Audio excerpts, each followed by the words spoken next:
Certainly, when it comes to foreign policy, you see energy becoming the focal point.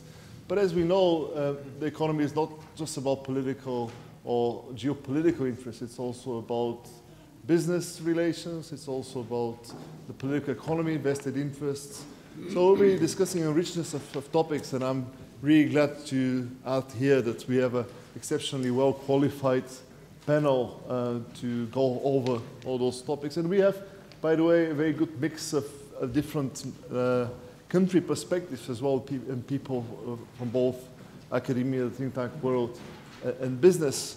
Let me now, without further ado, pass the floor to Lazar Kekic, who's a long time with the Economist Intelligence Unit and someone who has experience in both the Balkans and more broadly the post-communist Eastern Europe, but also in Russia.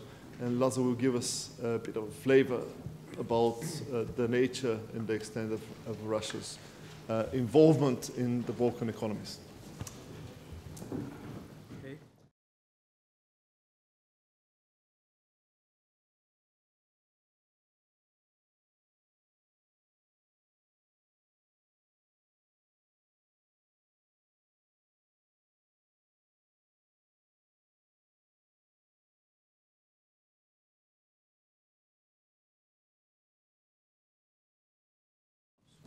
This one? Yeah. Okay. Okay.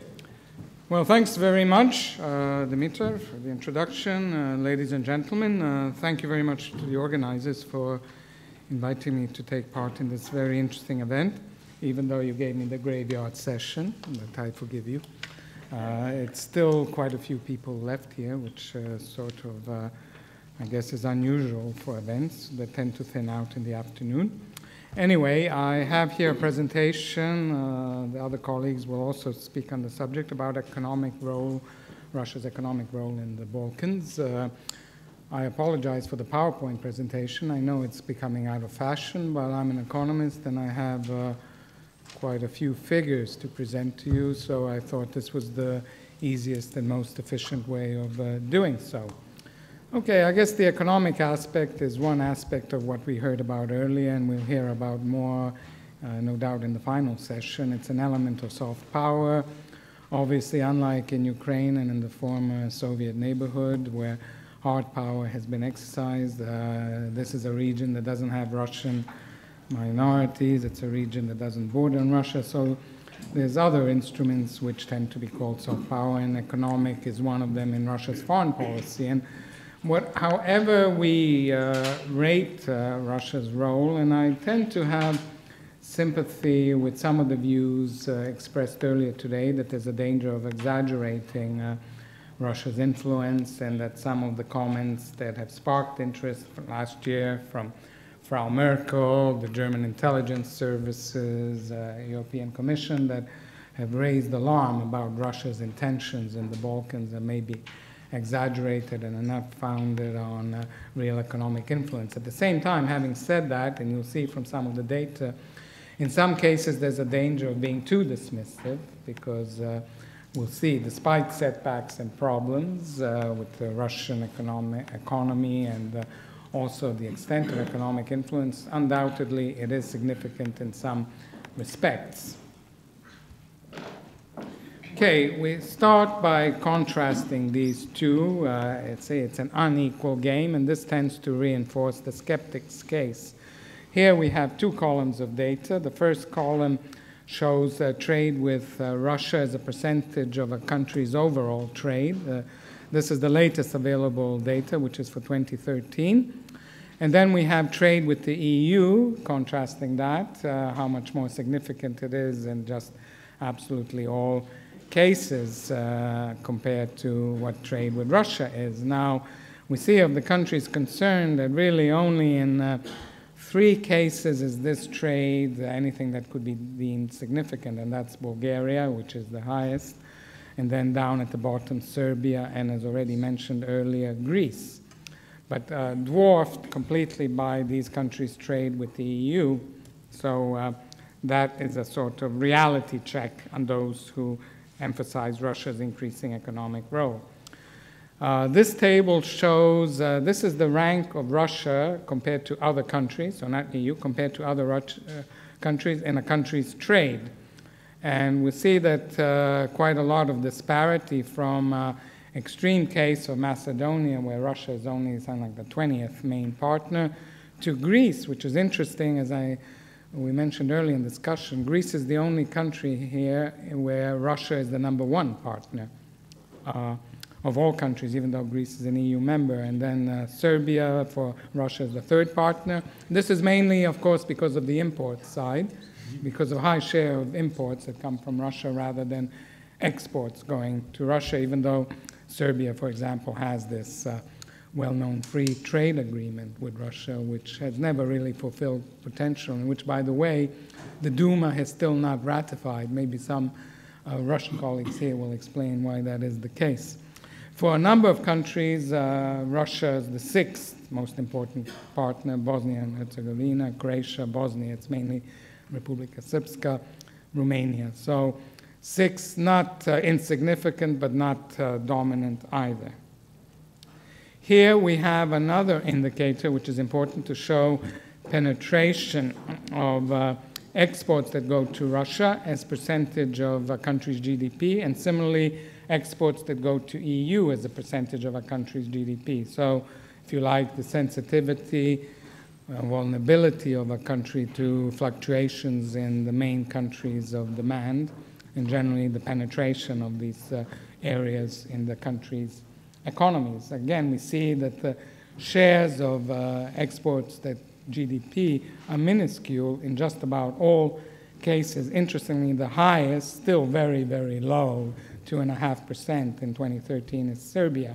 And again, contrasted that with the EU. Now, two variables influence this last column. One, general countries' immersion in the international economy, so the share of exports in GDP as a whole, which is quite low in a lot of these countries, paradoxically, because they're all small, but they all undertrade quite badly, all small except Romania, I guess, but they all undertrade quite badly. Their ratios of overall exports to GDP are much lower than they should be, potentially. And then the share of that to the EU. So in some cases, we see that anything over 20% is still quite significant, despite the undertrading, and that pertains to about half the countries in the region. Now, trade ties are, of course, accompanied by investment ties as well. And we have, I guess here, Montenegro is the country that really stands out and where it is extremely significant. It is the only country in the region, really, where this is the case. Something like 1/3 of companies are in Russian hands. And when you think that Montenegro, in terms of the foreign capital stock percent of GDP, is one of the highest ratios in the world. It's something like 180%, only Singapore and a few other countries. And high Russian penetration is in Montenegro. And that's, of course, accompanied by other indicators. I think something like 5,000 to 7,000 Russians are permanent residents in Montenegro. Out of a very small population, that's a very high percentage. And then tourism, something like 20 to 25% of tourist arrivals and tourist nights are Russian. So that gives you a flavor of the undoubtedly large Russian economic influence. And then to touch on something that was already remarked on, contrast that with Montenegro's very interesting turn to the West vis-a-vis the Ukraine crisis, where, unlike neighboring Serbia, Montenegro, in expectation of Western integration, despite the strong Russian influence and to Moscow's intense dissatisfaction, decided to back EU sanctions. So, and was not rewarded for it by NATO membership, one should say. Interesting to see in the discussion what some of the factors behind that. But okay, Montenegro is an outlier. It's also significant in Bulgaria to some extent. 2014 was an example where, as usual, some 20% of FDI was from Russia. Lukoil, Gazprom, and others have major assets in Bulgaria. And despite the big disappointment, which has affected not just Bulgaria, but also Serbia and some other countries of the cancellation of South Stream. Whether that's a dead duck in the water, as it seems likely, remains to be seen. I agree with Dimitar, who noted this is a question of extreme economic importance to the region. It's not just a question of corrupt elites and whatever portion they grab. This would have been a major economic, and I think is one of the factors which is a great setback to some of the countries, and a great problem for countries like also Serbia, that basically sold its family silver in expectation that this would happen, and it doesn't seem it's going to happen. Other areas in the region, again in Bosnia and Herzegovina, Republika Srpska, there's been some significant investments, particularly in the energy sector. Serbia already mentioned that a significant percentage of investment is from Russia. Croatia, the last, I guess one can mention, investment has been quite low. Again, it shows that Croatia has not been the target for all sorts of reasons so far of Russian economic interest. Energy, I was going to say some things, but again, I'll leave most of that. I think some of the colleagues at the table are going to speak quite a bit about that, about Gazprom's involvement in South Stream in particular. Now, the interesting thing, the only thing I'll say about South Stream, whether Russia realizes how serious this issue is for the countries in the region. I think in this last statement, uncorroborated, you might have seen that Putin actually said, despite what he said in December, he's the one who announced on trips to Hungary and Turkey that South Stream was dead. On his latest pronouncement in February, he said not necessarily so. So how seriously one should take it. But at the moment, it seems it is dead. And obviously this development is in line with the conclusion that one shouldn't overrate Russia's economic influence. Because outside of energy, as we've seen from some of this data, Russia's economic presence is quite limited. So outside of Lukoil and Gazprom, there's a few other cases. Sberbank has a range of important branches in the region, which it acquired by acquiring the Austrian bank, but very, very little outside it. And again, aside from Montenegro, and to a much lesser extent Bulgaria, Russian economic penetration in the region is very low. And looking forward, again, I think I agree with the comments already made. One can't expect it to increase very much. Current economic crisis, I guess that's my last point, will obviously weaken ties. The reduced demand in Russia for goods from the region, which is already being felt. By the way, Russian GDP this year will probably contract by up to 5%, which is astonishingly bad performance. And generally, the weak ruble and falling GDP will also reduce the scope for any further investment. So even though my data shows there has been some, again, unfortunately, the conclusions for going forward in terms of just the economic role and the benefits to these populations amidst general stagnation. It's important to mention that the Balkans have probably been economically the worst performing emerging market region anywhere in the world since the 2008 crisis. 2009, we had sharp falls in output, collapses in foreign investment from the West. And since then, basically hardly any recovery at all, stagnation. So in such circumstances, whatever the motives, economic ties with whether it be Russia, China, or whoever would have been welcome, but in Russia's case, unlikely to be forthcoming. Thank you very much. Thank you very much, Lazar, for this lucid, if a bit depressing presentation, especially given the last note.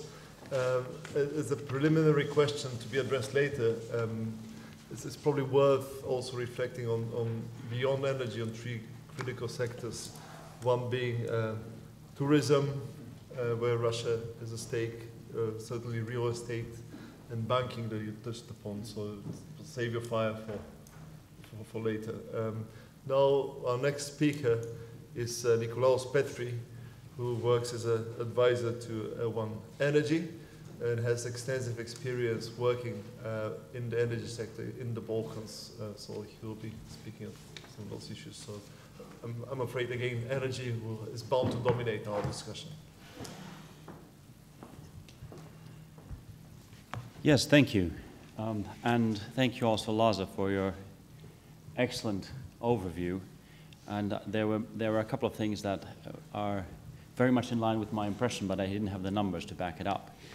I lived in Serbia for 3.5 years, and I was sent there as a manager delegated by my employer, Gazprom Neft, at the time, formerly known as Sibneft, a public company run by Mr. Abramovich, sold to Gazprom. And that company in 2009 acquired the former national oil and gas conglomerate called Naftna Industrija Srbija, so the national oil company in Serbia from the state. It acquired 50% at the time.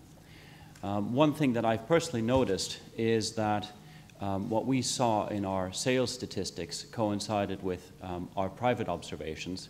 I'd grown up in an expat family. My father had worked for Siemens for 35 years. We've been used to moving around the globe, and I tried to replicate my family's model when I moved my family to Serbia. And we spent most of our time with people from Serbia. And what we noticed was, A, that lots of people had returned leading up to the 2008 crisis, thinking that things were finally looking up after the war. And B, we found that the situation was just getting worse. And a lot of our friends are thinking of how they can get out.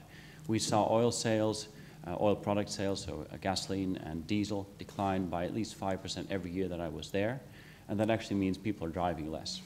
So it wasn't connected with people buying new cars and achieving greater efficiency. It was people not going to visit their relatives, not driving to work, that kind of thing. So it's really the last thing you cut down on if you think about your private lives, and it tells you a very sad story. I would like to tell you a little bit about my involvement with that company, because I think it is just a microcosm, it's just a case study. I can never aspire to the breadth and depth of Laza, but I can try to tell you a bit about that microcosm and maybe answer some questions afterwards together with all the questions. So first I would tell you just a bit about Nice and about the acquisition itself. So I mentioned that it had been acquired by Gazprom Neft in 2009. It was not a public process, although the government had prior to that run a public process and failed to sell the asset in better economic times. So at the time when the sale actually did go through, the oil price was at 45.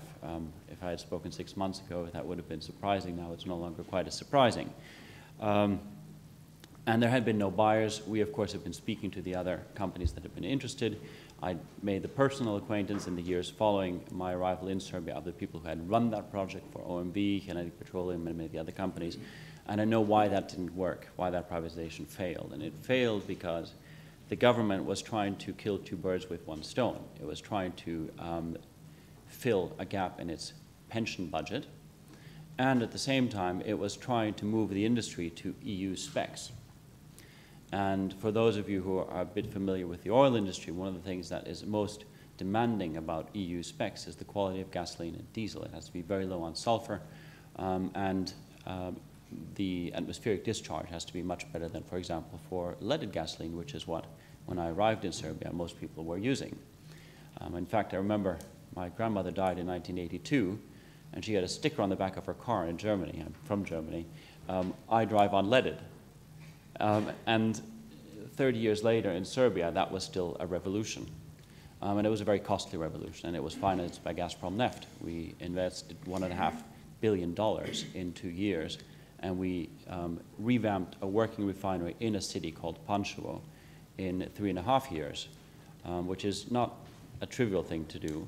We had good help from international companies, and it was, of course, a grossly money-losing enterprise from start to finish. And I would be frightened, and I wouldn't be allowed to name how much money my employer lost on that project, but it is fantastic and mind-boggling.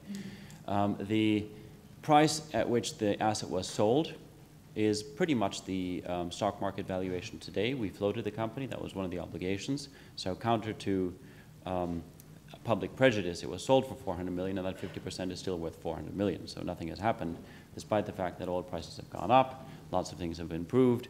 About 600 million euros of very favorable debt was injected into the company on subsidized terms, and so on and so forth, and still that's where the valuation is. Nevertheless, some things were accomplished, and I can only speculate about the broader context because I was a hired hand. I had some participation in the value that we created, the long-term value that we believe we created, but I was never at the table to make the geopolitical decisions, although I was involved in preparing the one or the other visit of the gentleman you see up here. So, firstly, what is Nice? Nice is a hodgepodge of different industries. It had tourist arm, it had 500 petrol stations, gas fractionation units, gas refineries, 2 oil refineries, lots of pipelines running crisscross in the country, and lots of other things, from convenience stores to shopping centers. And arguably a hotel called the Hyatt in Belgrade, although that's still in dispute. We often said that Nice accounts for 17% of GDP, and could you please manage me on time a bit, because I don't see a clock. So 17% of GDP, there is a bit of ingenuity in that, because that includes excise tax, and excise tax would be bought no matter where the fuel comes from. So even if it were imported, it would still be paid, and that's the biggest chunk of that 17%. We of course, in our revenues made much less than that. We made less than 50% as anywhere in Europe. But it is still a very important player for Serbia, and at the time we arrived, it was employing 16,000 people, and most importantly, it is an important puzzle piece of the energy picture, not only of Serbia, but of the Balkans. And it plays an important role in a number of relationships with other companies as well. Now, I can speculate why that sale took place on the two sides. I've mentioned the pension budget. I've mentioned the obligation to get the company to EU spec, which was a daunting obligation. There was also an obligation not to exit any of the business areas except for those that were not related to the oil business, so petrol stations, refineries, all of that had to be kept in operation, and that was challenging, and we were probably the only guys who could do that at the time, or who were willing to do that. On the other side, contrary to some sinister speculation about why Russia goes to the Balkans, I have my own view, but I don't pretend to have any kind of authoritative view because, again, I wasn't involved in the political decision-making. I was responsible for getting a refinery running. And my view of that is that Russian investors went where they were welcome and where they felt they understood how things worked. In Russia, for example, upstream, the oil business, is very difficult. It's very difficult to justify investments, and investments are mostly made not because they're economically attractive, but because somebody says, you got to do that, and I'll keep this refinery in operation, for example. All the money's made on the refining side due to the tax structure and the protectionist market configuration. And of course the size of the country, right, which is very different from the Balkans. In Serbia, the situation was in many ways similar. When we arrived, it was a very heavily regulated market. There had just been the start of imports of Euro diesel the year before. Gasolines could still not be imported. So there were a lot of restrictions on what could be done in this market. And I think for a Russian investor, this looked like the kind of place where you could operate in a similar fashion to how you operate in Russia. One of the most important attributes of that style of doing business is working with very difficult assets. Assets that, for all intents and purposes, had they been in Eastern Germany, would have been torn down 20 years ago and rebuilt entirely, with the rare exception of Schwedt refinery. But that's what happened to almost all industrial sites in Eastern Germany at great cost, but I think to good effect. That was not the plan, and that was also not something that was going to work, because a lot of these assets simply wouldn't be rebuilt once they'd been taken down, because there was no economic rationale for doing so. So for Russian investors, they were willing to work with poor-looking, poorly operating refineries that had to be kept in operation that produced leaded gasoline. It's pretty difficult to find somebody who has that experience is going to do it. Maybe African investors, but they don't tend to have a lot of money. So that's the first thing. That was familiar to them, much less familiar to other people. The other thing, of course, was that we felt welcome. I'm now advising, although not free to comment on, the business of L1 Energy. And as you know from the papers, we're facing some headwinds, even though we're trying to behave in the most straightforward and constructive fashion. And I can say from my experience that that's not a rare exception.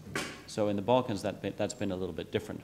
And finally, of course, there is the big fish in the water, the South Stream pipeline, which would have been, if not economically advantageous from a competition standpoint to Southern Europe, for the Balkans, I think there was little to be lost from that project. It would have been in many ways a very advantageous project. And I personally regret to some extent that it didn't go through. Now, what I'd like to share in finishing up my short presentation are a couple of reflections on what went well, what went poorly, and what it might mean. What I think went poorly is the way that the deal was done, and not because of the pricing of the deal, but because of a number of negotiating mistakes on both sides. I think the Russian investor accepted a situation in which its hands were tied in too many ways, and it couldn't create value for the country because of some of the restrictions they had, I think, without sufficient reflection at the time, accepted, such as, for example, staying in all the businesses. I believe Serbia could have benefited much more from creating a more nimble oil industry, and, if need be, making some trade-offs, closing something, opening something else, or even saying, if you close something, you have to justify that by proposing a reinvestment plan for the savings. We don't want you to take that money back home. And I'm sure it would have been a no-brainer for the Russian investors. There's a lot of creative solutions that would have been, could have been on the table, but simply weren't. And I think on the side of their investor, they were the only game in town in December of 2008, and that was a mistake not to go for that. On the side of the seller, there's one crucial mistake that I see, which is not to demand a offer price breakdown and to say, what value do you see in the different parts of the business? Because we might sell you a part, but not all of it. Just because it's currently called NIS, and that's the way we run it under the energy ministry, doesn't mean we have to sell it all in one piece. In fact, it wasn't one piece. When we got it, about 1% of the balance sheet assets were actually registered in the ownership of that company. So what would have emerged from that conversation is that we very much underestimated the value in the upstream business, the oil production and gas production, and very much overestimated the value in the refining business. And that would have been a wonderful win-win. A year later, it would have looked a lot worse, but the government of Serbia could be sitting on a much larger revenue stream than it is currently had they simply asked that question, and they didn't.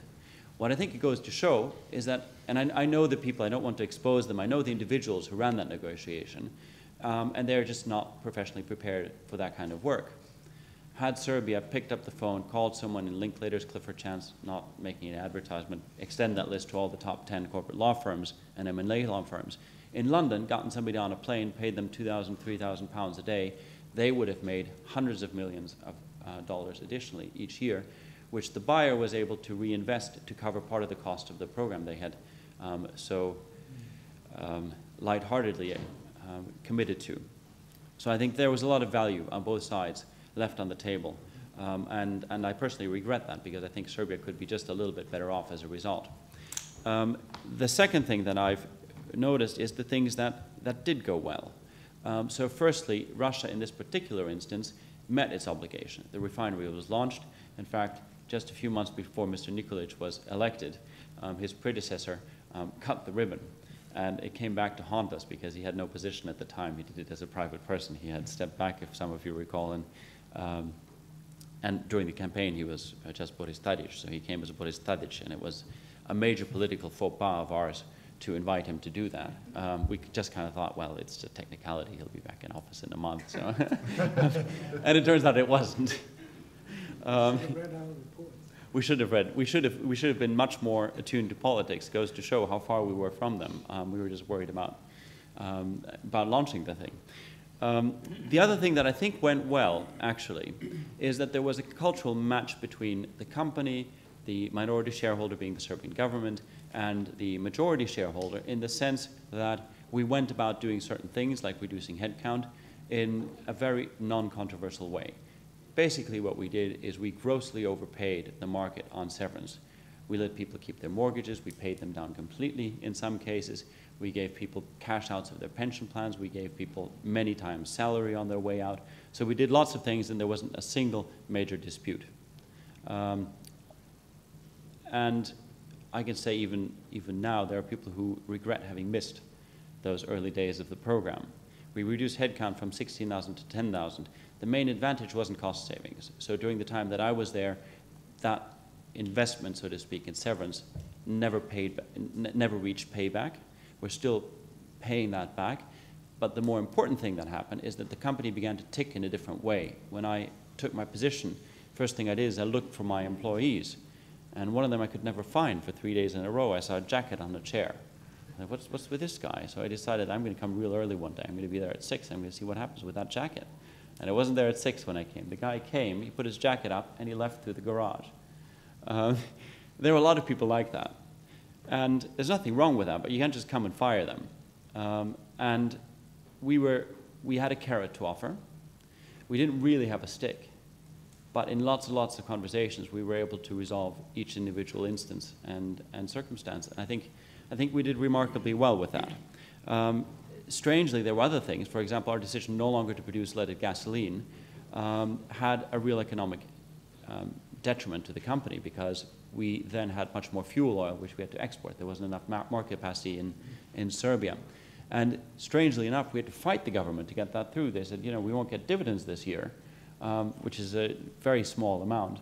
So why don't you keep selling leaded gasoline? And we didn't, because we felt that it was, we were lots of Western managers. We'd read the environmental reports, and we felt that it was morally unjustified. It was just a year and a half to go before we'd be technologically capable of achieving the same economic result, producing only unleaded. So we did that ahead of time. I think that worked out quite well. So I think what was effective in that transaction is that we were much softer than a private equity investor or even an OMB would have had to have been to meet their shareholders' expectations. We could take more time, we could do things in a more generous fashion, but at the end, I think we came very close to achieving the same kind of economic result. There's one second to last thing I want to mention about that interaction, which is that Serbia had a very strange economic system in the energy sphere that still persists to this day, and that creates some opportunity for investors, but I think also creates some real challenges, which is that according to Serbian law, correct me if I'm wrong, Laza, direct subsidies by the government are not allowed. But what is allowed is that the government can tell one company in restructuring to agree on a certain price with another company that is not in restructuring, and that price can be a hidden subsidy. And when we entered NIS, we had a lot of these agreements, a lot of these hidden subsidies. We were one of the few areas that was generating at least some cash, if not value, because there was a lot of investment requirement as well. But we were asked to distribute that cash, or we were in fact distributing that cash to weaker companies like the petrochemical company in Pančevo or the national gas company, which didn't pay us. And we had to by and by renegotiate those agreements, get them to a market level, explain why that was necessary. But I firmly believe that besides the tension that we generated by doing that, the government loses a lot by this kind of system. I think they lose transparency. If they just pay direct subsidies, they at least know where the money is going. This way they have absolutely no idea how deep that hole of petrochemia, for example, actually is. And I think it makes policy making very difficult, especially when the people making the policy are not necessarily economists like yourself. That's about all I have to say about the political dimension. My last comment on this would be that I was, at the time, proud to be involved in this project. And what made me proud is that I felt it had struck the right chord. I always suspected that there was better judgment somewhere, that somebody had foreseen this and created that kind of situation. But I'm no longer as convinced as I was at the time. I think it might have just been a quirk of history, a very small and minor quirk of history, but I happened to be involved in it, which was that a Russian investor was financing Serbia's bid to enter the EU in the energy sphere because they were getting this company up to spec, and that was one of the requirements of the preliminary extension plan. And that made me proud because I felt like I was doing an economic job, but it was supporting what I thought was the right kind of goal, which is to integrate policy, to say we invest, but we also understand why you want to be in the EU. I'm not sure that that was intentional. That's all.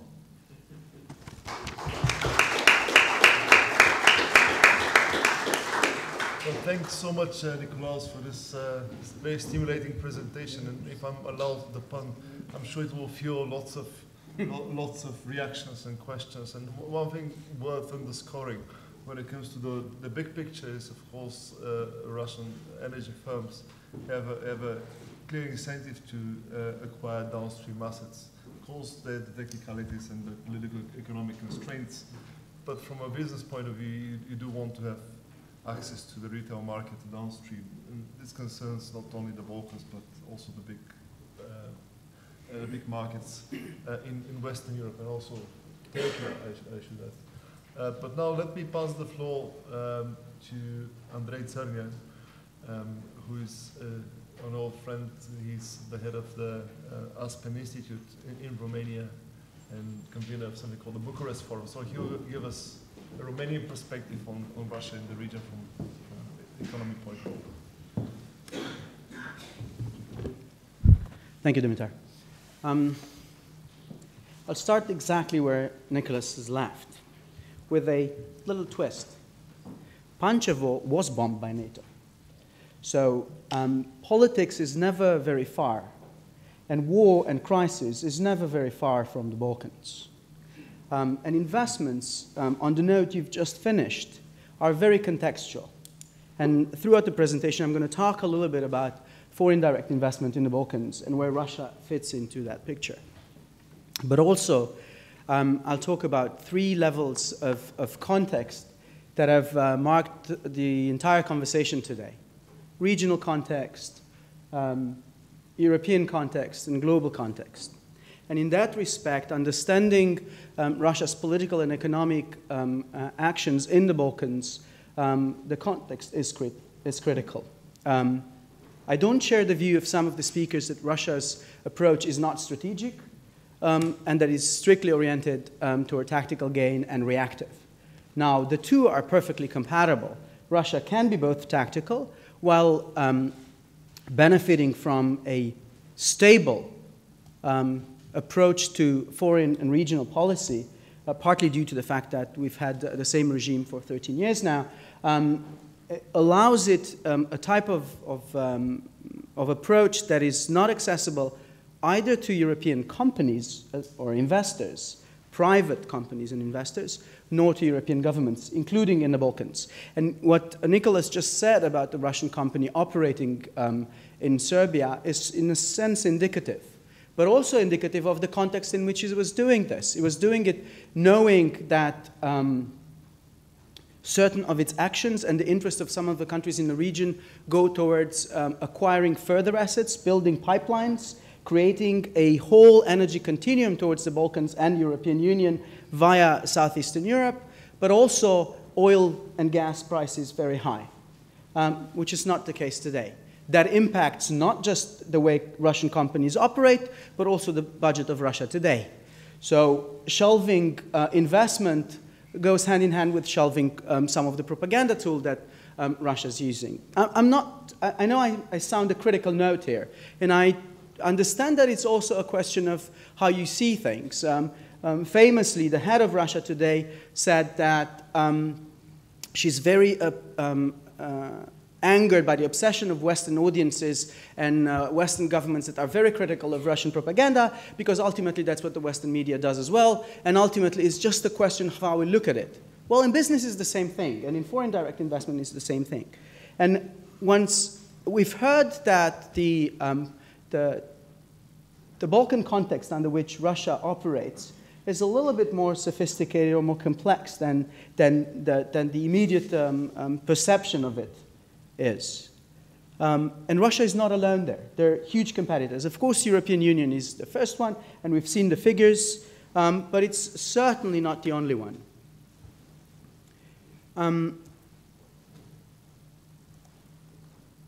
If we look, let me see if I can scale this down.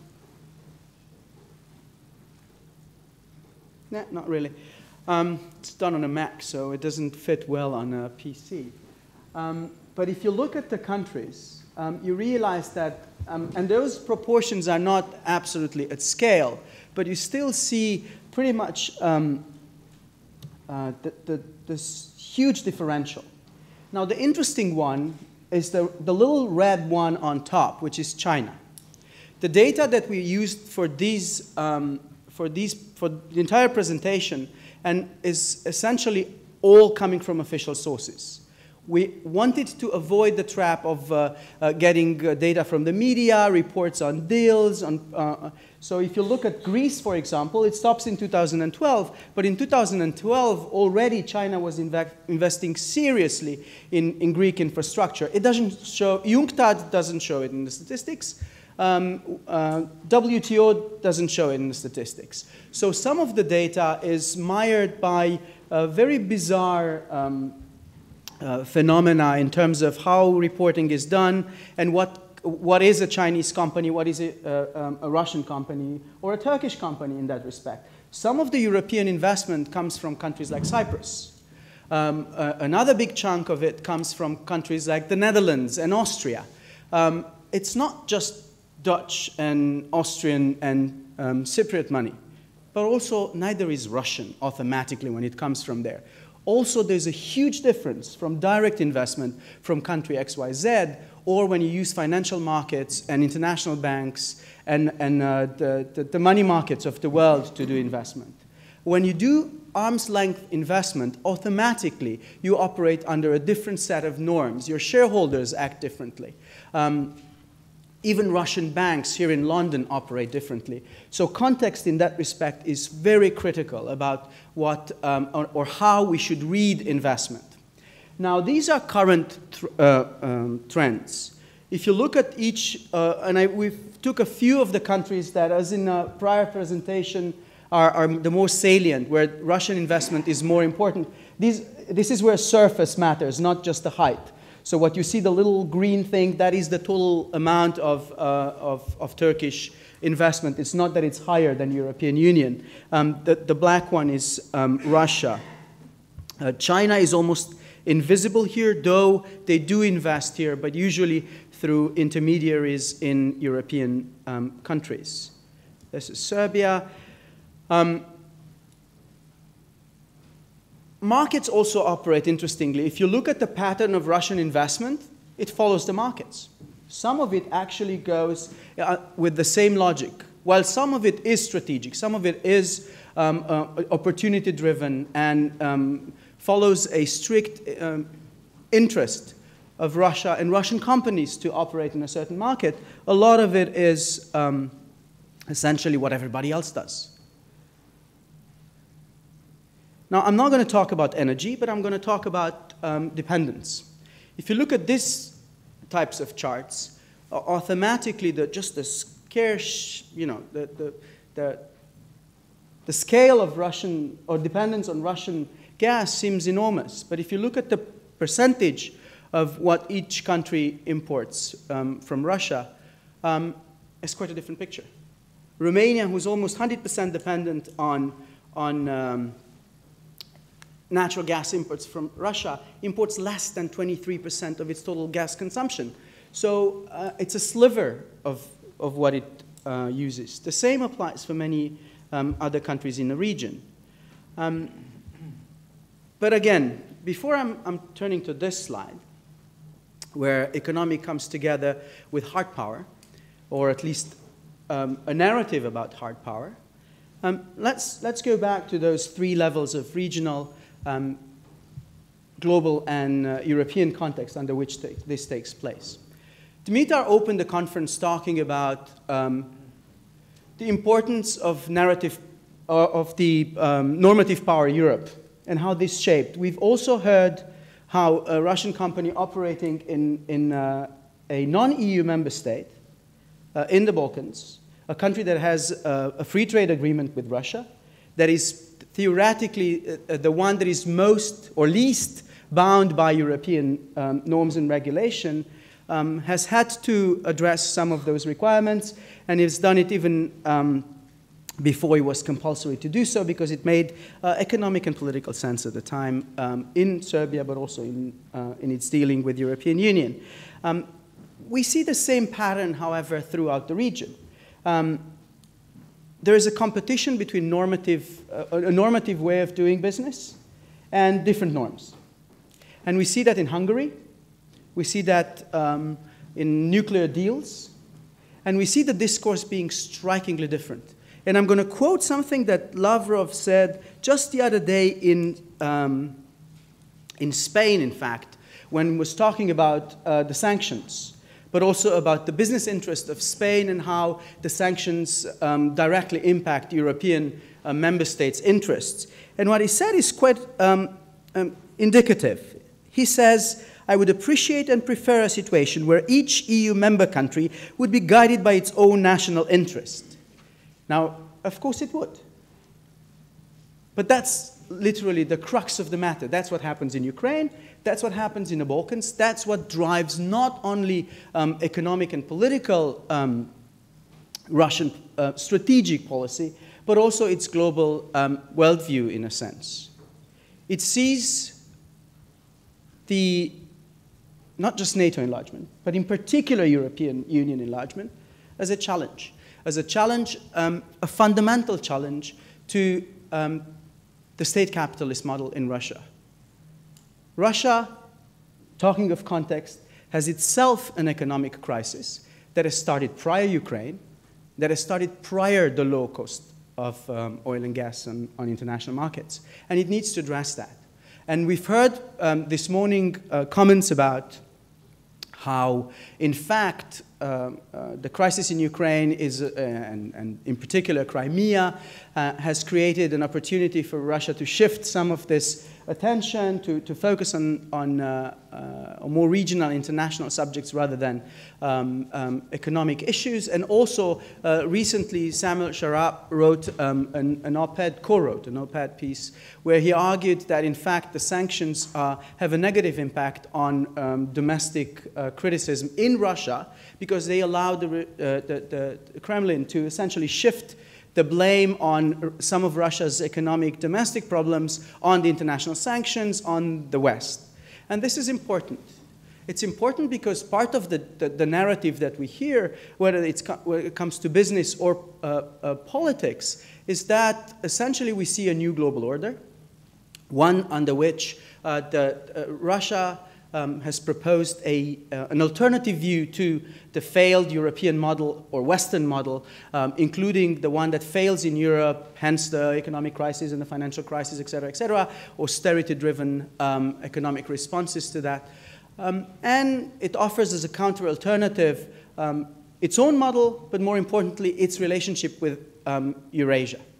A Eurasian model that operates on a different set of norms, not without norms, but a different set of norms, and that can successfully compete. And it touts, for example, the nuclear deals that it does with Turkey. It offers the nuclear deals that it does with Hungary as also an example of what it can do.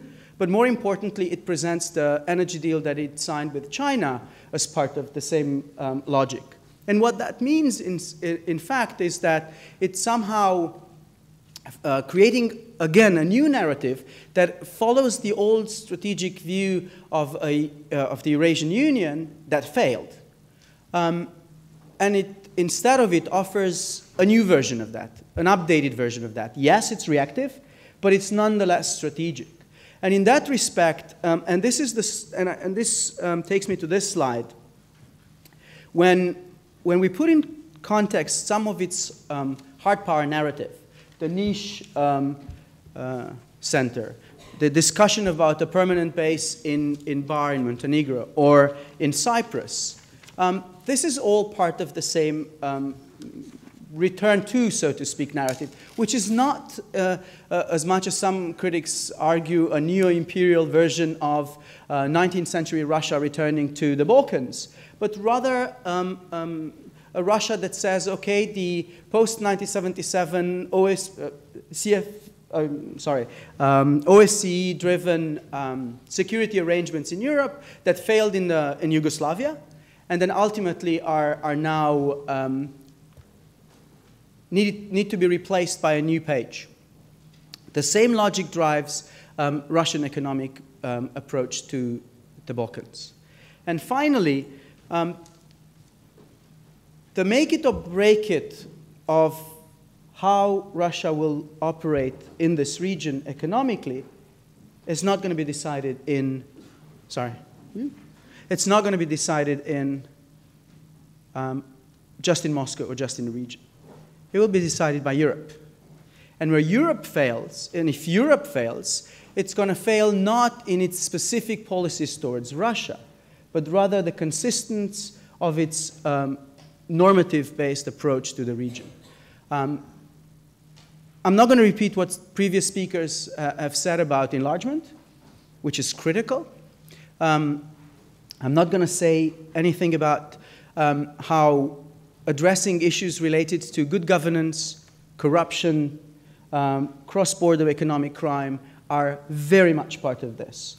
But if those are continue to be at the heart of what Europe does in the Balkans, while consistently staying consistent on its enlargement approach, I think we shouldn't be too worried.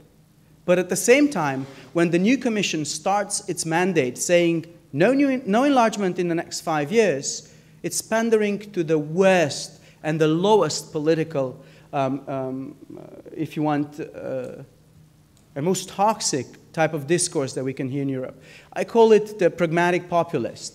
These are centrist forces. Don't look at the Syrizas and at the Podemos, or on the right wing, the Alternative for Deutschland, or Pegida type of discourse, but really mainstream forces in this country, in France, in Germany, that have consistently and systematically accepted to shift the narrative on Europe and enlargement to topics that have very little to do with the actual challenges that Europe faces, and ultimately allow a counter or an alternative discourse, an alternative narrative to reach not only European politicians, but also the European public. And it doesn't require Russia Today and state propaganda instruments. It's based on what our own politicians are saying day in, day out. Decreasing the interest of European citizens in Europe, limiting the trust that we all put in our ability as a union to operate as a normative space and influence the future, including of the Balkans. My final comment is that while this is true about Russia, the same applies to its main competitors as non-EU investors in the region, which are Turkey and China. I'm not going to talk about Turkey, but I'm going to say a couple of things about China. While we're talking, and we've been talking about this in these terms or different terms for the past 4 or 5 years, China is building roads, is increasing the capacity of ports. It doubled the capacity of Piraeus. It does investment in railroad construction across Turkey. So it's doing exactly the same things that supposedly Russia has been trying to do in the energy sector, but it's doing it on issues related to trade and transporting of goods on East-West corridor. And we don't seem to feel that it's what it's called the new Silk Road approach to Europe doesn't appear to be a threat to European or a regional economic and political interest. Now, I don't see much of a difference between the two. And I think that in that respect, the same principle should apply. Russian investment in the Balkan can be good or bad depending on how Europe treats it, not just how it's perceived politically as a threat to independence of governments and political leaders. And I think when we complain about Russian potential interest there, what Lavrov says in Spain or in Belgrade, I think we should be more worried about what we say to politicians like Viktor Orban. And that's my last comment. Well, thank you so much. Weaving together the world of business and the world of politics, and I think there are several things to pick up upon. I mean, certainly investment is welcome from all quarters, especially those difficult years. It's the key question to me is the sustainability and the cohesion of the rule of law and guaranteeing investment. One other thing to pick upon is that there is clear difference between the oil business and the gas business. Yeah. And oil is a globally traded commodity, and rules of the game are somewhat different. Always also going back to what you said about Russian investment coming from through the EU. I mean, Bulgaria, one of the big investors has been the Netherlands, simply because Lukoil is registered in Rotterdam. Yes. So that also goes on to show that economic interdependence between Russia and the EU has reached extensive levels. And on this note, maybe later on in the questions and answers, you might spare a few words about Lukoil in Romania, because it's one of the big companies, and Romania is not usually singled out as a big market. It is by virtue of the size of the market.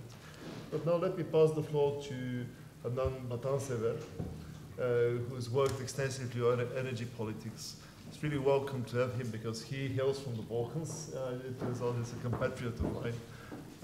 And he will be discussing energy, the role of Russia, maybe a few words about Turkish Stream as well. It was Ankara where Mr. Putin chose to announce the premature death of South Stream. So over to you, Adnan. Thank you, Dimitar, and I'm very pleased to be speaking here. Naturally, as was introduced, a lot of my talk would be on energy, more precisely on Russia's involvement in the energy sector in the Balkans, which I would include Turkey as well in this case. But instead of going into the description of the pipeline politics or pipeline race into the Balkans, I'll try to provide attempt to provide a more comprehensive picture about Russia's involvement, and more importantly, the meaning of that involvement from a strategic or from a foreign policy perspective, if we may say. So I've tried to divide my presentation into three parts. One, I'll start with examining or saying a few things about the accomplishments, major areas of accomplishments and failures for Russia's involvement in the energy sector in the region. And link this to one fundamental question. I mean, what has been the reason of Russia's involvement? What has driven Russia's energy sector involvement in the region? Is it strategic? Is it commercial? What can we conclude about that? The second part of the presentation, I'll try to focus on whether that Russian involvement in the energy sector matters. I mean, does it matter for European energy security? And also, does it matter for foreign policy overall in the Balkans?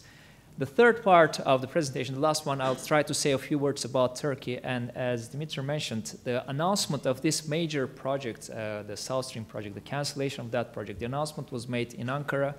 And it's been over a decade actually, past 15, almost 20 years, there has been very substantial growth of economic relations between Turkey and Russia, and a significant rapprochement compared to the Cold War period. And it raises the question, could Russia and Turkey be headed towards something more than economic partnership, something deeper? And of course, it's a question that may have some significant implications, and it's important to ask that. Mm-hmm. So starting with the first question, what exactly drove Russia, or first of all, what were its accomplishments and what were its failures in terms of getting a greater role in the energy sector in the Balkans, and what exactly drove Russia there? Some of the answers to that were given actually in the previous presentation, so I won't go deep into that, but some of the accomplishments were a lot of involvement, Russian involvement in the so-called downstream sector, which is refining and retail gas stations in the oil sector in several countries in the Balkans. One was, the first action was actually in '98, if I remember correctly, in a takeover of a refinery in Romania, followed a year later by a takeover of Bulgaria's single refinery, both done by Russia's, at the time, Russia's largest private oil company, Lukoil. And eventually, when you fast forward that further, you have new takeovers, as was again one case was explained very much in depth. I mean, this was the case of Serbia with Niš, done by Gazprom Neft. Other areas of accomplishment have been Russia has maintained very strong presence in the gas sector in the region. It is either the dominant supplier or the monopoly supplier of many of these countries in terms of its gas. And a final area is the delay in the development of unconventional oil or unconventional, especially unconventional gas resources, which is both in Bulgaria and in Romania. And even the Secretary General of NATO has actually had a statement on the subject referring to Russian involvement in the form of supporting environmental groups against the development of shale gas in Bulgaria, for instance. So this could be from Moscow's perspective, these are significant accomplishments. On the other hand, there have been also some failures. Several of the attempts, or at least initial interest for taking over new assets in that part of the world, whether it's in Greece or in Croatia, have not materialized. And Another has been in the nuclear area. Russia had some ambitions to build, for instance, a nuclear power plant in Bulgaria, which again has been a very difficult story for Rosatom and for the Russians. And another example was Russia wanted to build a pipeline, an oil pipeline that would bypass the Turkish Straits and would be just starting from Bulgaria going to Alexandroupolis in Greece. Again, this was another failed project. And of course, the last big failed project has been South Stream. I mean, Putin invested quite a few years in that, almost 8 years of public diplomacy, and it did not materialize. It ended with, I mean, I would say quite an embarrassment from Russia's perspective, as they had to publicly announce that this project is going nowhere eventually. And apart from public diplomacy investment, of course, a lot of funds had already been invested in that project as well.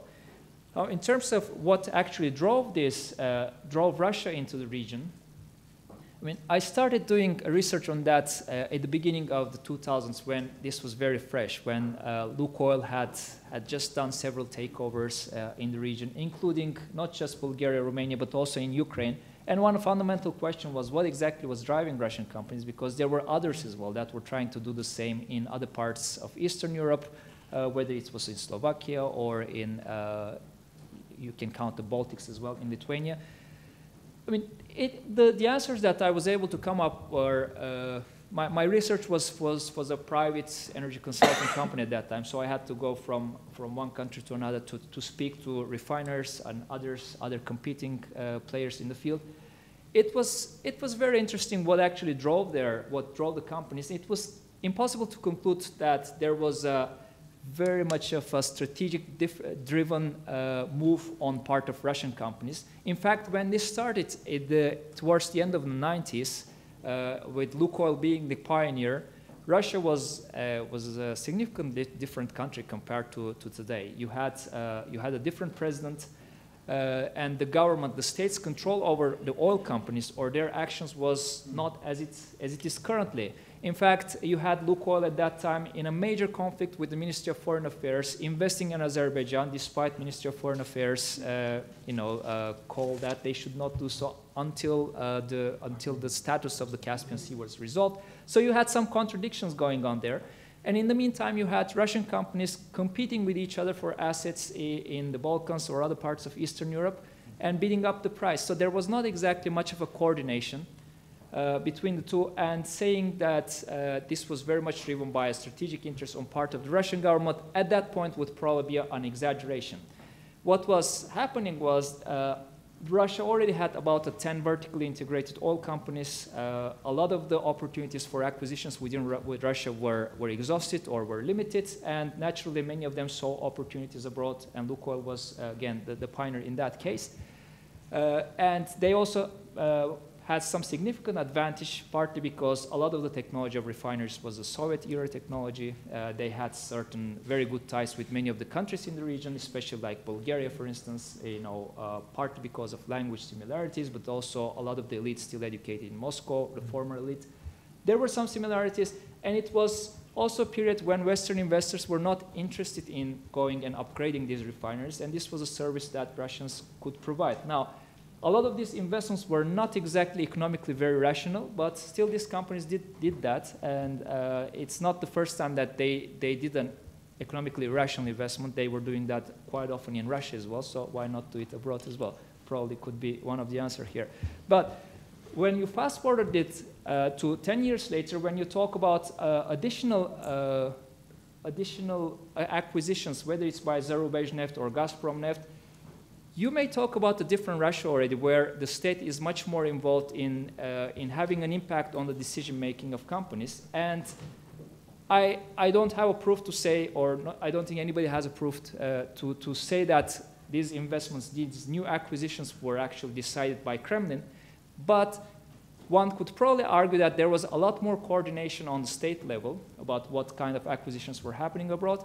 And probably more importantly, state-owned companies in Russia probably felt that their value in the eyes of Kremlin would increase more if they actually had assets in strategic locations like in the Balkans or different parts of Europe. So Rosneft has done that mostly in Western Europe, like in Italy, in Germany, and Gazprom has done in Serbia. So you do have new cases where actually you have a much stronger state with much more power to affect companies' decisions, and probably you can talk about greater involvement of the state in this, but again, I haven't found any evidence that the decision was actually made in Kremlin, and in the eyes of these companies, like Gazpromnet and Rosneft or whichever else we're talking about, they perceive themselves as potential competitors to the big international oil companies like Exxon, BP, and others, and they actually do produce, some of them, like Rosneft produces even more than them.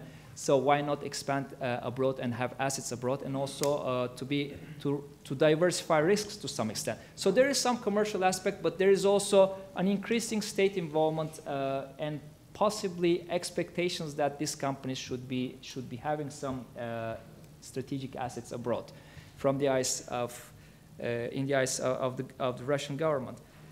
And in a lot of statements, Russian government officials have made it pretty clear that they actually do see this kind of assets as a leverage when their presence in these countries is perceived as something important, something that adds value to their foreign policy in the region.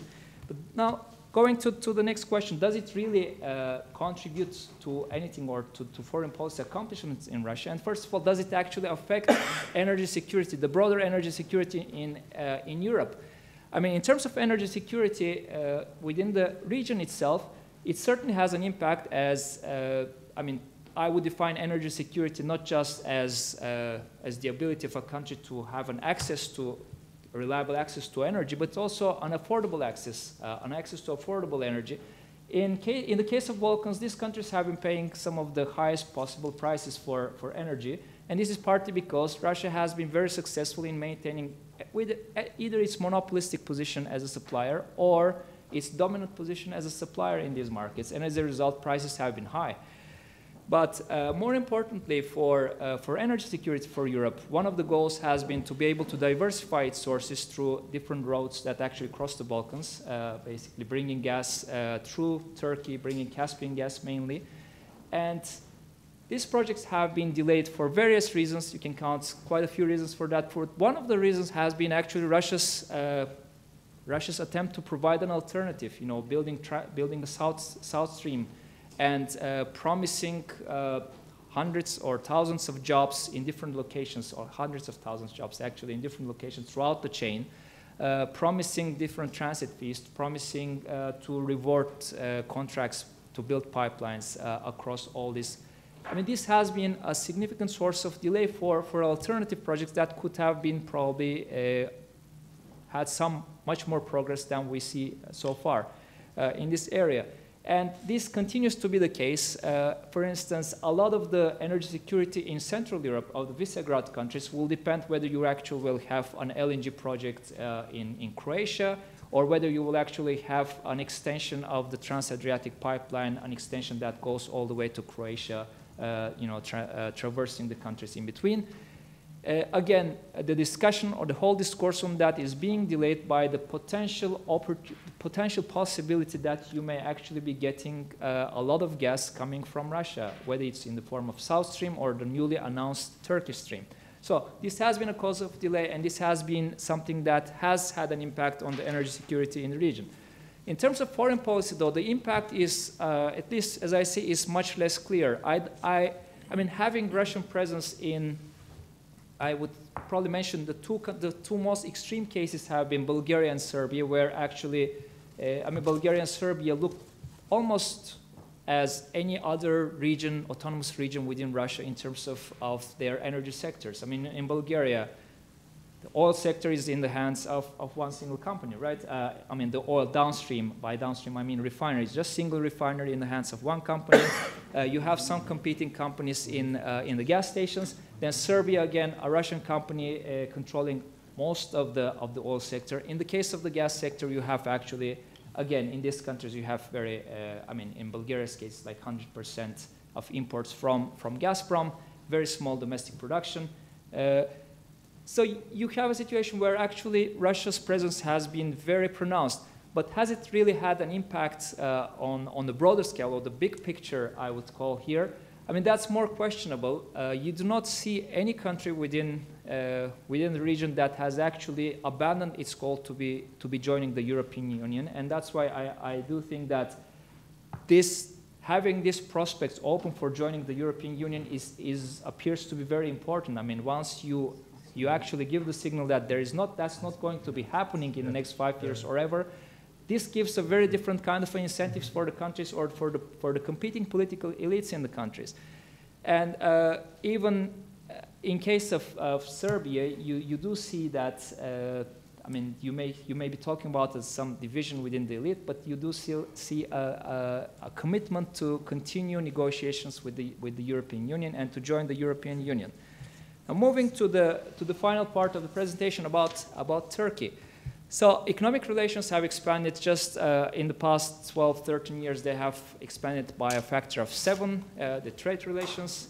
Energy has naturally been the driver in these economic relations. And one interesting pattern that has developed with respect to Turkey and Russia is that when Russia gets disappointed with Bulgaria, Russia seems to turn to Turkey. This happened like 5 years ago when Russia was disappointed with the Burgas-Alexandroupolis project, which was not moving forward with Bulgaria. And then you had some series of referendums signed between Putin and Erdogan about building an alternative pipeline for Turkey. At that time, it was called the Samsun-Ceyhan pipeline, which never materialized eventually, and I'll come to that.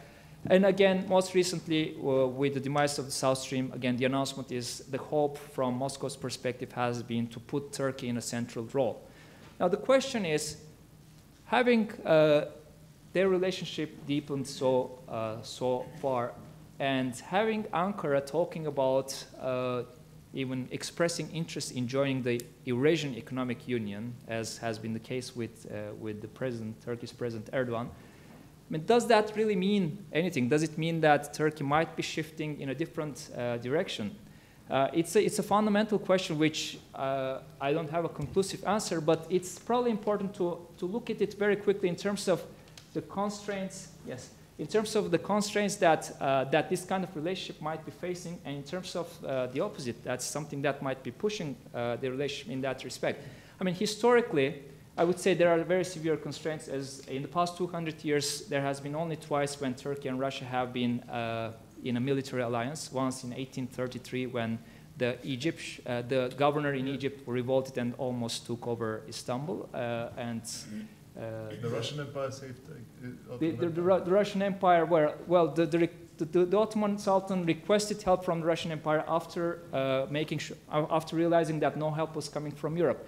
The other case was during the Independence War, when Russia actually did help, when Turkey did have a military confrontation with the West. So historically, there is a serious constraint there. In terms of the energy projects that they have been talking about, one major constraint is that a lot of these projects, a lot of the talk has been very much personalized. Based on my communication with different Turkish diplomats, they actually claim we have no clue what's going on. It's all talk between two presidents, or at that time, before that, it was prime minister. The problem with that is that when a relationship like that is so personalized, it becomes quite often very unrealistic. For instance, Russia promised, and Turkey was really expecting that it would happen, that Russia would build an LNG terminal in Ceyhan, or Russia would build a refinery in Ceyhan, and then there would also help fill the pipeline from Samsun to Ceyhan. None of them happened because none of them, I was working in the private sector at that time, even advising companies on that, they made absolutely no economic sense. So when the reality strikes them that it does not make economic sense eventually, then it starts getting much more complicated. So this is one of the things.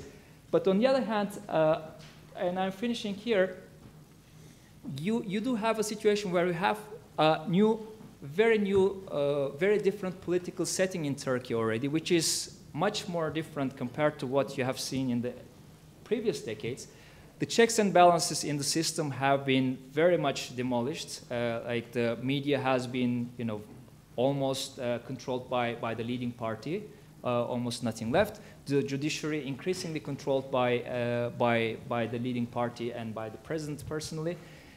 As a result, this looks very different, Turkey, from compared to what it used to be. I mean, Turkey in the past did have periods when the checks and balances were missing, like the initial years of Turkey or during periods of military coup. The difference was that during those times, Turkey was actually, those who ruled Turkey shared the Western values. They were, they wanted to be part of Western establishments, and even during military coup, the values were not different. It was a different politics, but currently you have a leadership that actually, whether that leadership shares the values with Europe or with West overall is very much questionable. And you have a situation where the checks and balances are so weak, and it actually leaves a lot of room for unpredictability, and things can change very rapidly in a different direction. So just to conclude on that, if we would be talking about any country pivoting away from Europe in the near future, in the Balkans overall, I mean, I would put most of the risk is actually in Turkey, unless the secular establishment or the secular people, which I believe are still majority, are able to regain power in Turkey. Thank you so much, Adnan.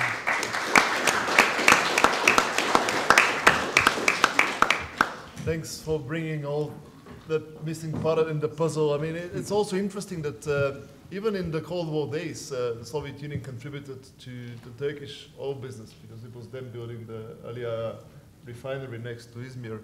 One other thing worth underlining is that, of course, in the Balkans and elsewhere we talk about gas dependence, but the truth also of the matter is that gas is not such an important commodity.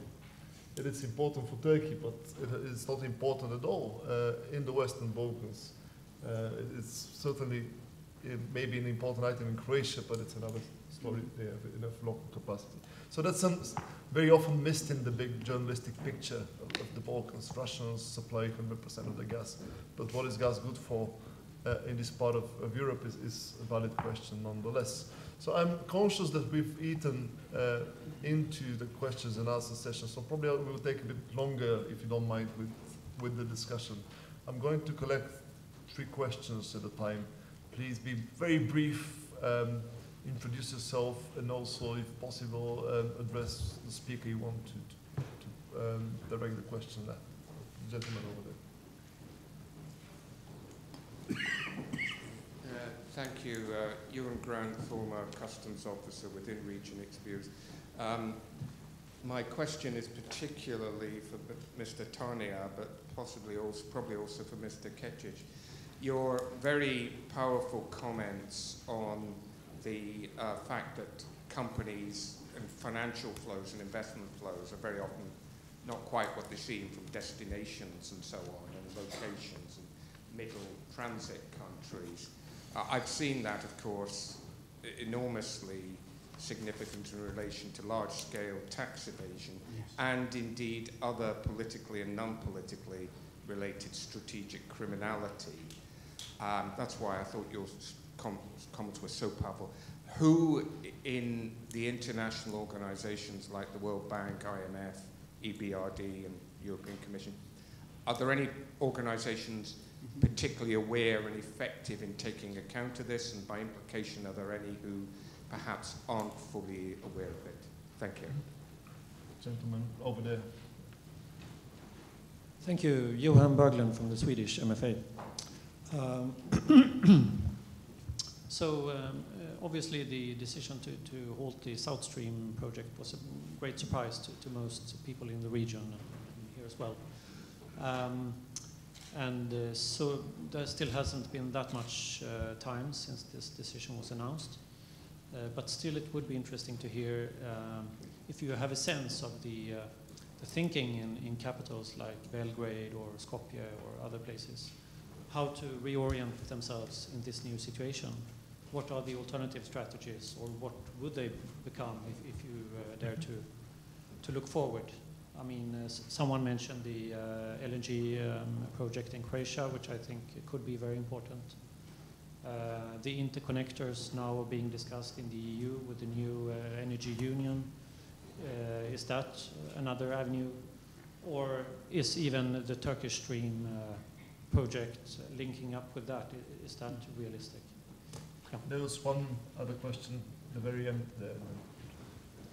Philip Merrill, thank you. There's been a lot of mention of energy, particularly oil, when discussing economic cooperation.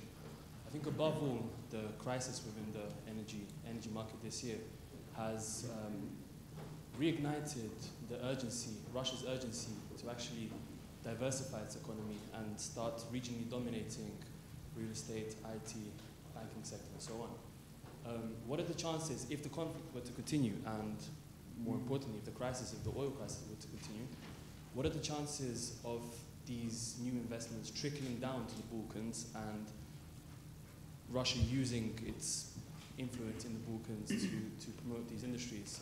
A second question, very briefly. It was mentioned earlier that the political elite in Serbia, particularly, is perhaps the biggest loser in this whole conflict which is happening with Ukraine. On the contrary, to what extent can the leaders actually capitalize on the situation, on the tensions which are happening on its east and west borders? And I mean, just the last time a leader in Belgrade held the popularity that the current political elite has, there was a Cold War, and these may have been some of the explanatory factors. Well, this is a richness of questions, and let's go back now to the speakers. I'll just add my question from the very start. What are the dynamics and drivers in other sectors beyond energy? Banking, tourism, real estate, if any of you care to comment. Let's now go back to the speakers' work in our initial order. Lars, over to you. Okay, just a couple of questions there which I might shed some light on, hopefully. First of all, the question about various channels of investment other than from Russia itself via Cyprus, Netherlands, and is anybody, are the international organizations aware of it? Well, I guess the easy answer, obviously they're aware of it, and there's been some actually even considerable pressure on Cyprus to conform to EU rules on this in terms of how, to get rid of some of the benefits Russian companies there have, Russian-owned subsidiaries have enjoyed. I remember a statement by the Cypriot president in one of our conferences who said, well, if I acceded to these pressures, this was a conference in Greece, I'd be arrested immediately in Cyprus, and at the time Prime Minister Papandreou joked, says, don't worry, we'll give you asylum. Just listen to them. But I think the important thing there is there's nothing unique about this. Guess who are amongst the main investing countries in the world? Cayman Islands and Bermuda, because multinational companies are based there and invest around the world through their subsidiaries there. So, there's nothing unique about Russia there. The question on diversification and related also to Dimi's point about other sectors, well, I'm afraid I don't know if my other panelists share my pessimism on this. I don't see great scope for, first of all, even diversification in Russia itself, despite the crisis and despite the collapse in oil prices this year. There's very little sign of this. Russia still exhibits a lot of the symptoms of so-called Dutch disease, of dependence on the natural resources, oil and gas and metals, and there's been very little sign, despite some projects investing in so-called innovation and IT-intensive sectors, that is working. So if it's not working in Russia, there's not going to be much scope for investing in other countries. And finally, this comment about is there scope for elites, Serbian elite being hurt by this pressure concerning Ukraine and being caught between the EU and Russia, and implicitly, is there any scope for a sort of Titoist policy of playing one side against another, which I think was mentioned in the opening session today? Well, I'm not sure really there has been so far. And I think there is a general awareness in various also Western capitals that this is a dilemma for Serbia, captured by this sort of slogan, both EU and Russia. I think it was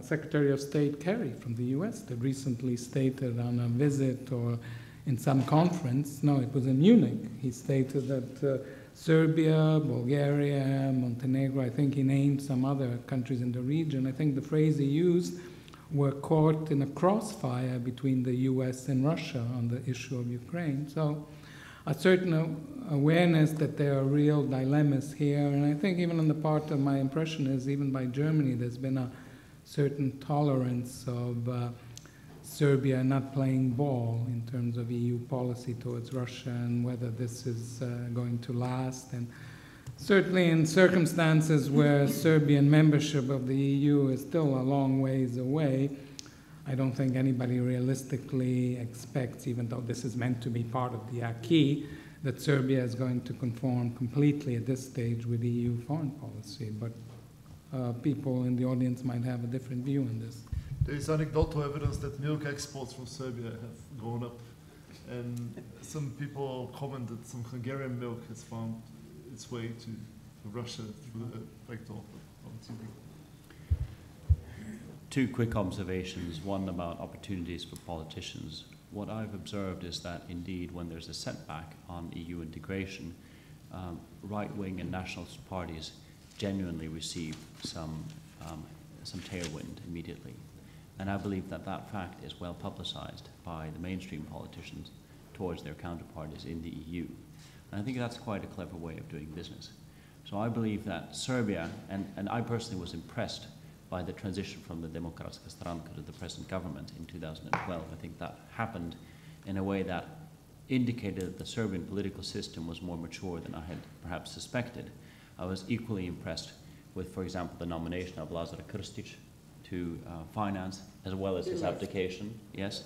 But those, again, were orderly processes. And I think that's the important thing here. So there's a real contrast to what's been happening in the Ukraine, even though I think all the circumstances are very similar.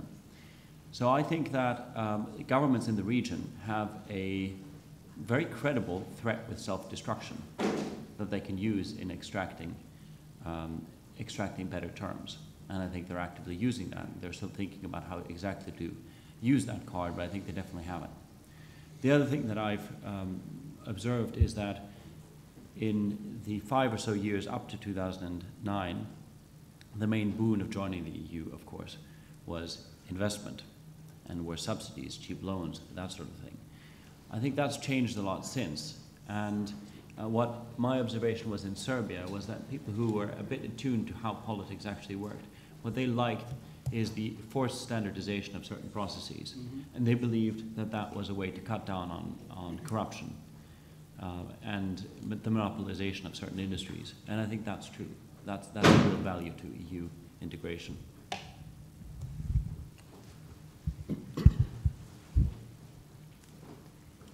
Well, part of Russia's narrative when it comes to addressing countries in the Balkans, but not only, EU member states as well, has to do with this Western imperialistic assault on national values.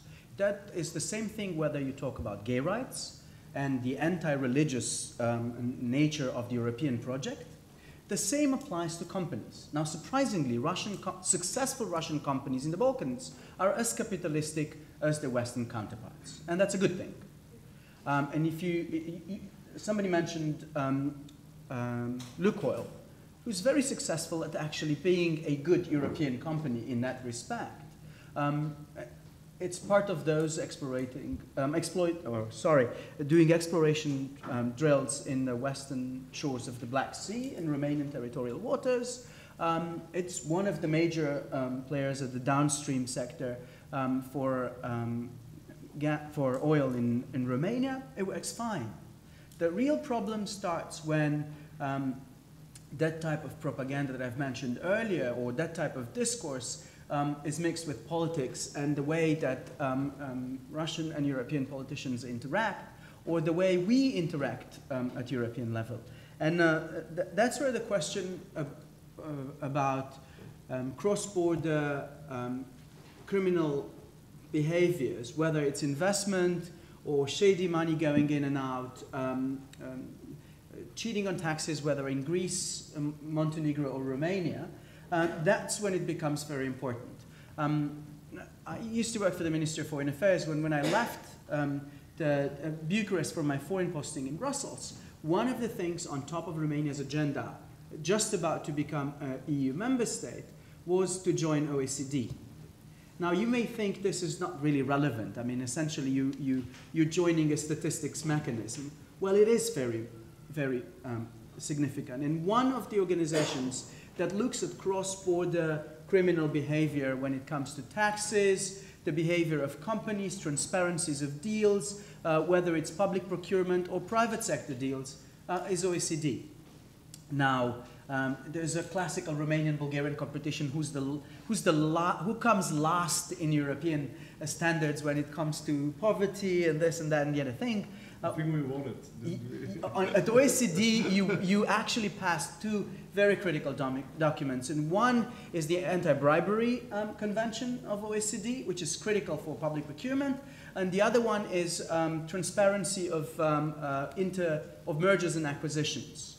Now, guess what? Romania didn't yet, and I think we're about to, but we didn't yet. And one of the reasons is that private sector actors having foreign investment are not very keen of doing that, because that makes it that more difficult for them to actually cheat on taxes. Now, that hasn't stopped Greek companies to do so, or Greek companies investing in the Greek economy, or HSBC for that matter. So there's no foolproof method, but I think that's where Europe's power is. And I think that's the danger when you focus on cooperation, the famous CVM that Romania and Bulgaria have, that are very criticized by various politicians, that are this top-down political mechanism that has nothing to do with European accession or the logic of European Union, where all members are equal, actually works. And it's the same logic that should be applied at the Western Balkans, at the rest of the countries in the Balkans, in their relationship with the European Union, with one condition: that enlargement is actually on table, not postponed indefinitely, and discussed as maybe someday if.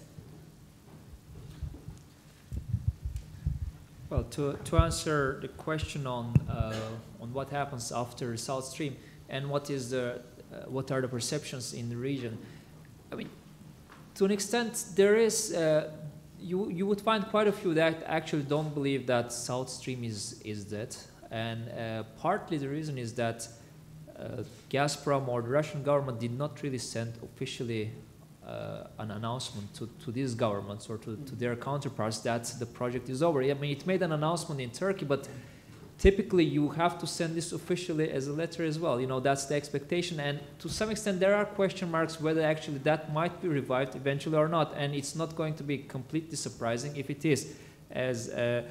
But on the other hand, there are more and more policymakers, including not just in the Balkans but all the way in Hungary, like Orban, that are betting on the possibility for getting somehow involved in the so-called Turkish Stream and its extension after the Turkish-Greek border. There are already promises that are being made by Gazprom about investments in infrastructure that will be related to the extension of Turkish Stream, because the idea is that if it's built in full capacity after the Turkish-Greek border, you have almost 50 billion cubic meters of gas that needs to pass through the pipelines. You know, the total is 63, a quarter of that goes to Turkey, the other goes beyond Turkey. So it's a massive capacity, and certainly there will be, if that project is realized, there will be opportunity for a lot of investments in business and so on. So some countries are already preparing for that kind of opportunity, including Serbia. You know, Bulgaria has been very adamant that it is going to bypass them, so they are hoping that there might be some possibility for revival of South Stream, although on EU's terms, if that would happen. But even if none of these projects happen, this is not exactly a region that is growing rapidly in terms of its gas demand, which is actually kind of putting much less pressure on them to find immediate solutions. I mean, the need for a solution is to find a non-Russian access to non-Russian gas, because it will allow more competition and make their gas bill lower compared to what it has been so far. And in terms of realizing that goal, of course, there are some opportunities, such as investing further in interconnections, which is, has been happening very slowly because of lack of funds. and also building an LNG in Croatia, again, which has been a very much of a delayed project, which can bring some, you know, its capacity is considered to be like very small, 6 BCM, billion cubic meters, which in international standards is actually very small. But the incremental consumption that you will need in the region is also very small. We are talking about really very small numbers totally in the region. As a final note on the question about Russia's involvement in sectors outside, I mean, prospects for economic diversification in Russia and its possible involvement beyond Russia. I mean, that's the subject of economic diversification in Russia is historically goes back to, you know, more than 100 years. And even under Tsarist Russia, you had these statements that Russia should not remain the appendage, the raw material appendage of the Western world. So unfortunately for Russians, that's almost never changed. Even under the Soviet period, the main source of hard currency was again raw materials. It was, you know, oil, it was gas, and it did not change after the end of the Soviet period as well. One positive thing that might happen is due to the devaluation of their currency, it will help some of their non-oil and gas sectors, non-energy, non-raw material sectors. But the bigger purpose to become a country that is well economically diversified, well invested into high-tech sectors, into the new sectors of the 21st century, when that requires a much better business climate than Russia actually currently has. And it actually requires that you actually develop those sectors at home in order to become a major player outside. So before developing it at home, most that you would expect is you may have more capital flows, capital flights outside Russia, part of it going to the Balkans in real estate, in different sectors, in tourism and so on. But I would be very surprised if Russian companies become the major players in the IT sectors in the Balkans or some really high-tech sector, which is actually missing in the Balkans too. I know people want to react from the panel, but I think Nikolaos has to go. So I'm sorry, I apologize. Thanks for being with us. Thank you. But I'll collect another round of questions, and I'll let you. Yeah. Just a quick thing on energy in the Balkans. I think the biggest problem in the region is the obsolete nature of existing infrastructure. And it's not just gas, it's electricity, nuclear power plants, hydropower plants, and that's the real challenge for the region. No foreign investment, Chinese, Russian, whatnot, Turkish will play a role in this. But the region can't do without the European Union in that respect. And if you look at the European Union Energy Union project or the energy community blueprints, that's where you find the answers. And they're not that sophisticated. The real problem is that countries still approach it very much as a national interest rather than as an integrated approach. And one good example is the interconnecting the electricity grid. Let aside natural gas, because then we go back to Russia and some of these political issues, but electricity grids. That is already putting the Balkans, in a sense, in a catching up game compared to the super grids that sprawl between France and Germany, France and Italy, Italy and Austria, or the Baltics, with increasing the cost potentially down the road for countries like Romania and Bulgaria that are EU member or soon, or hopefully future EU members in the Balkans. So I think the focus should rather be on that than on pipe dreams. So we have lots of people patiently waiting. There's David Merrin here who wanted to ask a question. And please indicate the rest of it, because that'll be the last round here. It seems to me that the key country in the region in all this, perhaps counterintuitively, is actually Turkey. So the question is, how does Russia actually exploit that? All four of you, if you had 15 seconds to advise Putin on what to do vis-à-vis Turkey, what would you say? Is Stella there? I saw her. No, so there's a gentleman over there who wanted to ask a question. Yeah.